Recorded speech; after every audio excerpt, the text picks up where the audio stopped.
منشأ مراد یعنی صاحب اصول سبب کو تو دو فراہم کرا ہے، یعنی صاحب اصول کے نظر میں یہاں پر سبب استحقاق دو ہو گیا. آپ سمجھ میں آ گیا؟ سبب استحقاق دو ہیں. کیوں سبب استحقاق دو ہیں؟ کیونکہ دو فعل انجام پایا نا. معصیت ایک سبب استحقاق اور اس کے بعد دوسرا تجریہ ایک سبب استحقاق. سبب کتنا وجود میں آیا؟ دو. لیکن اس کے بعد پھر آپ نے تداخل کو کیوں مانا؟ جب سبب دو ہے تو پھر آپ نے ان دونوں استحقاق قابین کو آپس میں تداخل کرنے کے نظریے کو کیوں؟ تداخل کے لیے آپ کے پاس کیا دلیل ہے؟ آپ کس دلیل کے تحت تداخل کے قائل ہیں؟ تو صاحب اصول کا جواب بھی وہی ہے جو ہم نے کہا. صاحب اصول کا جواب یہ ہے کیونکہ یہاں پر معصیت کے علاوہ انجام نہیں دیا ہے. یہی ہے نا. آپ غور سے دوبارہ اس کو دہراؤں. آگے یہاں پر صاحب اصول تعدد سبب کے قائل ہیں. استحقاق عقاب کا دو سبب یہاں پر وجود میں آیا ہے. کیوں آیا ہے؟ کیونکہ اس نے بندے نے ایک واحد میں معصیت بھی انجام دیا ہے کیونکہ اس نے غصبی پانی پیا ہے، اور دوسرا تجری بھی انجام دیا ہے کیونکہ اس نے شراب کا یقین ہوتے ہوئے مائع کو پیا ہے. تو لہذا سبب تو دو وجود میں آیا. پھر ہم صاحب اصول سوچیں کہ سبب دو وجود میں آیا ہے تو مسبب بھی دو وجود میں آیا. یعنی کیا؟ استحقاق عقاب ڈبل آیا. ایک استحقاق عقاب اس معصیت کی وجہ سے، غصبی پانی پینے کی وجہ سے. دوسرا استحقاق عقاب کس وجہ سے؟ تجاری کی وجہ سے. تو پھر صاحب اصول نے فرمایا کہ ان دونوں میں کیا ہوگا؟ تداخل. ہم تو پوچھے پھر تداخل کیوں؟ تو صاحب اصول کا جواب بھی ہے. جواب کیا ہے؟ کیونکہ یہاں پر معصیت ایک انجام پایا ہے، دو معصیت انجام. یہی جواب ہے نا صاحب اصول کا. کیونکہ تداخل ہم اس لیے تداخل کے قائل ہیں کیونکہ عملاً اس بندے نے معصیت ایک انجام دیا ہے، دو معصیت انجام نہیں دیا ہے. اگرچہ استحقاق تو دو ہے، تجری بھی ہے اور معصیت ہے، لیکن عملاً تداخل اس لیے ہے کیونکہ وہاں یہاں پر فعل واحد کے علاوہ انجام نہیں دیا ہے، معصیت واحدہ کے علاوہ انجام نہیں دیا ہے. اور معصیت واحدہ کے لیے کیا آتا ہے؟ عقاب واحدہ آتا ہے. یہ صاحب اصول کا جواب ہے نا. تو فوراً ہم صاحب اصول کو جواب دیں گے. تو جب آپ کے نظر میں یہاں معصیت واحدہ کے علاوہ نہیں ہے اور معصیت واحدہ کے پیچھے فقط ایک عقاب آتا ہے تو پھر آپ کو سبب کے متعدد کو ماننے کی کیا ضرورت ہے؟ بلکہ اسی نظریے سے خود بخود آپ کو یہ ثابت کرنا پڑے گا کہ جب عقاب ایک آتا ہے تو خود یہی عقاب کا ایک آنا، یہی معصیت کے ایک آنا خود بخود ثابت کرتا ہے کہ سبب عقاب ایک ہی ہے. اس کو کہتے ہیں برہان انی. کہ یہاں مسبب ایک کے علاوہ نہیں ہے تو مسبب کا ایک ہونا کیا ثابت کرتا ہے؟ مسبب کا ایک ہونا خود ثابت کرتا ہے جو سبب بھی ایک کے علاوہ نہیں ہے. پھر سبب کے تعدد خود بہت کیا ہو جاتا ہے؟ درمیان سے ختم ہو جاتا ہے. ان تعدد یعنی ان وحدت المسبب یکشف عن وحدت السبب. اس کو کہتے ہیں برہان انی. مسبب کا وحدت خود بہت کشف کرتا ہے. کیا کشف کرتا ہے؟ کہ سبب ایک کے علاوہ نہیں ہے. پھر آپ دو سبب کہاں سے لایا؟ ہاں جی. تو لہذا معال غفلتی ہم اس کو دوبارہ دو ولا منشأ لتوہم التداخل، یعنی صاحب اصول سبب کو دو تسلیم کر رہا ہے لیکن اس کے بعد عقاب میں تداخل کو مان رہا ہے. تو اس تداخل کی وجہ کیا ہے صاحب اصول کے نظر میں؟ یہ ہے کہ انہ لیس فی معصیۃ واحدہ الا عقوبۃ واحدہ. کیونکہ یہاں پر معصیت ایک انجام پایا ہے، اس کے علاوہ تو انجام نہیں پایا ہے، اور معصیت واحدہ کے پیچھے فقط عقاب واحد کے علاوہ نہیں آتا ہے. لہذا اس بنا پر ان دو عقاب کا سبب تو وجود میں آیا تھا دو، لیکن مسبب میں تداخل ہوا. معال غفلہ جبکہ صاحب اصول اس بات سے غافل ہے. کس بات سے غافل ہے؟ کہ ان وحدت المسبب تکشف، کہ مسبب کا ایک ہونا خود بہت کشف کرتا ہے. کیا کرتا ہے؟ بنحو الان. بنحو الان معلول کے علت کی طرف ہم استدلال کر کے جاتے ہیں کہ معلول ایک ہے تو علت بھی ایک ہونا چاہیے. تو اس قانون کے تحت مسبب یہاں ایک ہے یا متعدد ہیں؟ ایک ہیں. تو پھر یہ خود بہت کشف کرتا ہے عن وحدت سبب کی. یہاں پر سبب متعدد نہیں ہے بلکہ سبب بھی ایک ہیں. لہذا آپ کا وجہ تعدد سبب والا نظریہ خود بہت ختم ہو جاتا ہے. ٹھیک ہے. یہ مصنف کا صاحب اصول کو جواب ہے. ختم ہو گیا موضوع. ہاں جی. اب اس کو ہم اگلے جو موضوع الامر الثالث کو ہم تھوڑا پڑھ لیتے ہیں کیونکہ ہفتہ آ گیا. آنے والا ہفتہ میرے خیال میں پورا چھٹی ہے، اس وجہ سے بعد میں شروع ہوگا. الامر الثالث تیسرا مسئلہ. کس کے اندر تیسرا مسئلہ؟ قطع کے احکام اور اقسام کے حوالے سے تیسرا مسئلہ ہے اقسام القطع و احکامها. قطع کے اقسام اور اس کے احکام. آپ یہ دیکھیں قطع کو مجموعی طور پر دو حصوں میں تقسیم کیا جاتا ہے. پہلے تقسیم کے تحت آپ قطع کو دو حصوں میں تقسیم کر سکتے ہیں. ایک قطع تاریخی ہوتا ہے، ایک قطع موضوعی ہوتا ہے. قطع تاریخی کیا ہوتا ہے؟ وہ قطع ہوتا ہے جس کو کسی حکم کے موضوع میں شرعاً اخذ نہیں کیا. یہاں مراد شرعاً کی لگانا پڑے گا. یعنی قطع موضوع تاریخی میں کیا فرق ہوتا ہے کہ اگر شارع اپنے حکم کے موضوع کے اندر قطع کو بذات خود اپنی زبان سے بطور قطع اخذ کرے، مثلا کیا کہے اذا قطعت بوجوب صلاۃ الجمعہ فیجب علیک مثلا، لفظ شارع خود لفظ قطع کو حکم کے موضوع میں اخذ کرے تو اس کو تو قطع موضوعی کہتے ہیں، ٹھیک ہے۔ لیکن قطع طریقے میں کیا ہوتا ہے، شارع قطع کو حکم کے موضوع میں اخذ نہیں کرتا ہے، لیکن عقلاً تو قطع ہونا چاہیے نا چاہے، عقلاً تو قطع حکم کے موضوع میں اخذ ہوتا ہے، چاہے وہ حکم موضوعی لحاظ سے ہو یا چاہے وہ طریقے ہو، ہر جگہ پر قطع حکم کے موضوع میں عقلاً ہوتا ہے۔ عقلاً کیوں ہوتا ہے؟ کیونکہ آپ کو قطع نہ ہو تو حکم تک آگے سے پہنچے۔ مثلاً فرض کریں یہ مائع شراب ہے اور یہ حرام ہے، اس حرام سے اجتناب آپ کب کر سکتا ہے؟ جب آپ کو قطع ہو یہ مائع شراب ہے اور آپ کو قطع ہو یہ حرام ہے، تب آپ تو اجتناب کرے گا نا۔ لیکن اگر آپ کو حکم کے بارے میں قطع ہی نہ ہو، آپ کو حکم کا پتہ ہی نہ چلے، عمل کر سکتا ہے؟ تو لہٰذا عقلاً حکم کے بارے میں قطع ہونا ہر صورت میں ضروری ہے، چاہے حکم قطع موضوعی ہو چاہے قطع طریقے ہو۔ لیکن قطع طریقے موضوعی کا بنیادی فرق کہاں سے آتا ہے؟ شارع کا اخذ کرنا نہ کرنا۔ اگر شارع نے حکم کے موضوع میں قطع کو بطور قطع اخذ کرے تو یہ قطع موضوعی ہے، اگر شرعاً قطع کو حکم کے موضوع میں اخذ نہ کرے، شارع نے کیا کہا؟ الخمر حرام کہا، مثلاً کہا نہیں کہا؟ اب اس میں شارع نے قطعتا کہا، ان قطعتا نہیں کہا نا۔ لیکن آپ کے عقل کیا کہتا ہے کہ خمر شرع یعنی خمر حرام سے مراد ہے، اگر آپ کو خمر کی حرمت کا کہیں پر کسی چیز کے خمر ہونے کا علم ہو، پھر اس کی حرمت کا علم ہو تو پھر آپ کے اوپر لاگو ہوگا، ہوگا نہیں ہوگا؟ وہی آپ کو کیسے لاگو ہوگا؟ ٹھیک ہے۔ تو لہٰذا اس بنا پر انہ قد عرفتہ، بتحقیق آپ نے جان لیا، ان القطع بالتکلیف، کسی انسان کو تکلیف شرعی کے اوپر قطع ہو، تکلیف تو مراد ہے نا تکلیف شرعی، تکلیف شرعی کیا ہے؟ احکام تکلیفی، وجوب، حرمات، کراہت، استحباب، یہ چاہے تکلیف ہے، ہاں جی۔ تو یہ آپ کو کسی تکلیف پہ قطع ہو جاتا ہے، کون سا تکلیف ہے؟ مثلاً آپ کو قطع ہو جاتا ہے کہ نماز جمعہ زمانے غیبت میں واجب ہے، یا آپ کو قطع ہو جاتا ہے کہ مثلاً فقہ حرام ہے، مثلاً اس کی حرمت پہ آپ کو قطع ہوتا ہے، یہ حکم تکلیف ہے، اس پہ قطع ہو جاتا ہے۔ اخطأ او اصابہ، اب فرق نہیں پڑتا ہے کہ آپ کا یہ قطع مطابق واقع ہو یا اخطاء کا معنی یا خراب ہو، یعنی اخطاء کا معنی یعنی آپ کے قطع خاطی ہونے کا مطلب کیا ہے؟ مطابق واقع نہیں ہے۔ اصابہ کا معنی کیا ہوتا ہے؟ مطابق واقع۔ مثلاً آپ کو قطع ہوا زمانے غیبت میں نماز جمعہ واجب ہے، اب آپ کا یہ قطع دو حالت سے خالی نہیں ہے، یا آپ کا یہ قطع مطابق واقع ہے، کیا یعنی آپ کو قطع ہوا نماز جمعہ کے وجوب پر، اور لوح محفوظ میں خدا کے ہاں بھی نماز جمعہ واجب ہے، یعنی خدا کے نظر میں نماز جمعہ کا حکم واقعی بھی وجوب ہے اور آپ کو قطع بھی ہوا وجوب پر، یہ کیا ہے؟ اصابہ ہے۔ ایک دفعہ آپ کو نماز جمعہ کے وجوب پہ قطع تو ہوا لیکن شارع کے نظر میں واجب نہیں ہے، تو یہ کیا ہے؟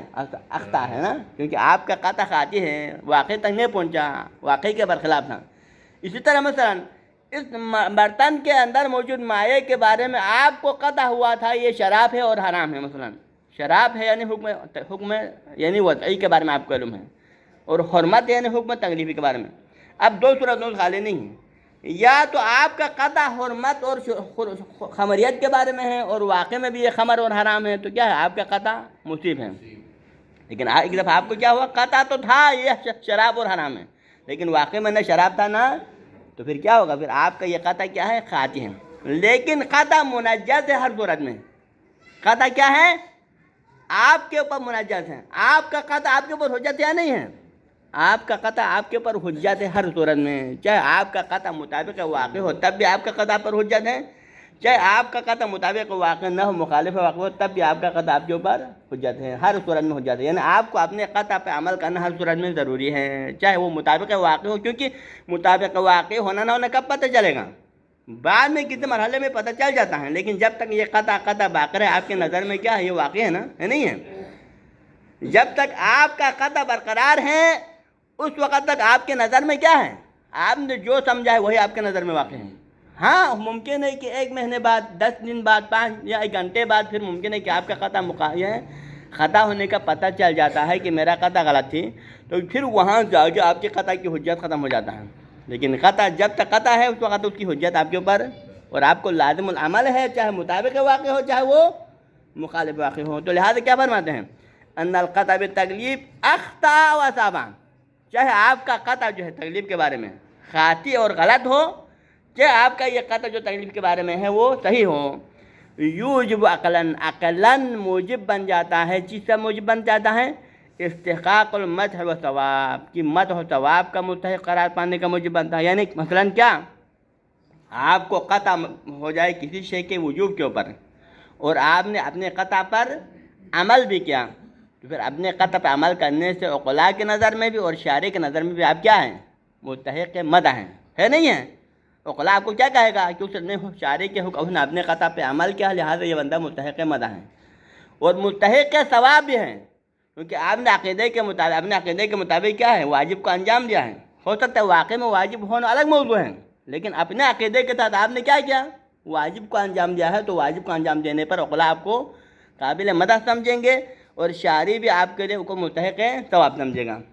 اس کے برخلاف اگر آپ اپنے قطع پہ عمل نہ کریں مثلا آپ کو قطع ہوا تھا فلان چیز واجب ہے لیکن آپ نے ترک کر دیا, آپ کو قطع ہوا تھا فلان چیز حرام ہے لیکن آپ نے کیا کیا ارتکاب کیا تو پھر یہاں پر اپنے قطع کی مخالفت کرنے کی صورت میں پھر یہاں پر مستحق ذم بھی ہے عقلاء کے نظر میں اور شارع کے نظر میں مستحق عقاب بھی ہیں. چاہے آپ کا قطع مطابق واقع ہو یا نہ ہو فرق نہیں پڑتا ہے. تو لہٰذا یوجب عقلاً آپ کا جو قطع عقلاً موجب بن جاتا ہے استحقاق المدح و ثواب. مدح و ثواب کا بھی مستحق بنتا ہے کب؟ اذا یعنی وافق بالقطع کا اگر آپ اپنے قطع کی موافقت کریں اپنے قطع پر عمل کریں تو پھر استحقاق مدح و ثواب ہے. او الذم والعقاب یہی قطع آپ کا یہی قطع کیا ہے جو تکلیف کے بارے میں ہے ذم اور عقاب کا موجب بھی بن جاتا ہے. کب کہ قطع کو تو آپ کو ہوا لیکن قطع ہونے کے باوجود بھی آپ نے اس کی مخالفت کی. مثلا آپ کو قطع ہوا ہے کہ یہ برتن میں موجود مائع شراب ہے لیکن پھر بھی آپ نے اجتناب نہیں کیا بلکہ اس کو پی لیا. یہ کیا ہے؟ آپ نے اپنے قطع کی مخالفت کی تو موجب ذم بھی ہے موجب استحقاق عقاب بھی ہیں. ایک چیز کو آپ نے واجب سمجھا آپ کو قطع ہے فلان چیز واجب ہے لیکن واجب سمجھتے ہوئے اس کو ترک کیا تو پھر کیا ہے مستحق ذم بھی ہے اور مستحق ہے. تو لہٰذا قطع کی موافقت کرنا موجب استحقاق مدح اور ثواب ہے, قطع کی مخالفت کرنا موجب استحقاق ذم اور عقاب ہے چاہے آپ کا قطع مطابق واقع ہو یا نہ ہو. حج من دون ان یوخذ شرعا فی خطاب لیکن قطع کو شارع خطاب کے اندر بطور قطع اخذ نہیں کرتا ہے. شارع قطع کو اپنے خطاب کے اندر بطور قطع اخذ نہیں کرتا. کیوں نہیں کرتا اس کا وجہ انشاءاللہ بعد میں بیان کرے گا کیونکہ اگر ایسا کرے تو کیا لازم آتا ہے بعض اشکالات لازم آ جاتا ہے. وہ کیا ہے وہ بعد میں انشاءاللہ بیان کرے گا. یعنی اگر شارع یہ کہے نا ان قطعت بوجوب صلاۃ الجمعہ فیجب صلاۃ الجمعہ مثلا شارع اپنے حکم نماز جمعہ کے اوپر حکم لگا رہا ہے اور اس حکم کے موضوع کے اندر کیا لگا دے قطع کو بطور قید اخذ کرے تو اس میں اشکال لازم آتا ہے. اشکال کیا لازم آتا ہے؟ یا اجتماع المثلین لازم آتا ہے یا اجتماع النقیضین لازم آتا ہے یا اجتماع الضدین لازم آتا ہے. یا اشکالات انشاءاللہ ہم بعد میں تفصیلاً بیان کر لیں گے.